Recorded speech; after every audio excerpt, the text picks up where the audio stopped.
Hey folks, sneaking in a little time here to show you what I've come up with to thickness this rosette without stripping all the skin off of my fingers. This is my test piece from when I was testing out the router channel. So it's nice and relatively flat here on the bottom, and then I just double stick taped a piece of oak chair railing, which is actually what I used to construct this, the arm on the circle cutter. This is just a back rail off of an oak chair.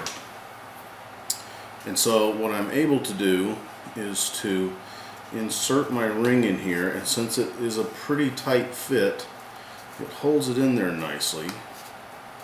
And then going with the grain, I can sand this way, and then trying to keep the pressure here as much as I can.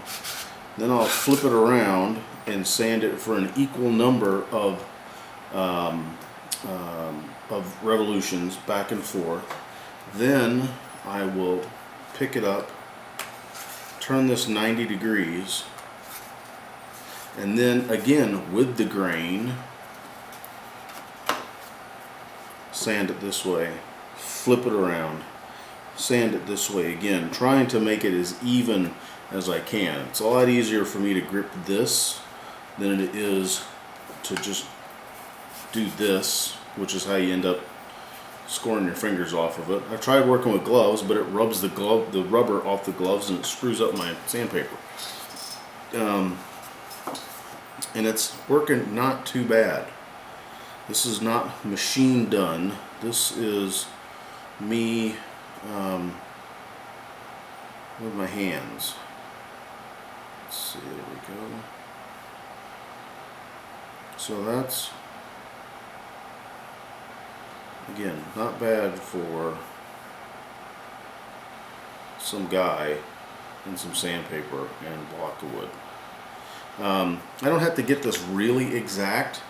I'm just trying to get it, it's going to be a lot easier to thin it here than it is when I get it installed on the top of the guitar. So the less that I have to work it once it's installed on the top of the guitar, the better off I'm going to be. So that's just a real quick thing that I thought up of. Again, there are better ways to do this. There are much more expensive and much more precise ways to do that. This is the way I'm doing it today with what I've got on hand. Santa Claus brings me that nice big drum sander. I'm not going to be doing it this way much longer. But until that day, we'll just use the block of wood. So, carry on.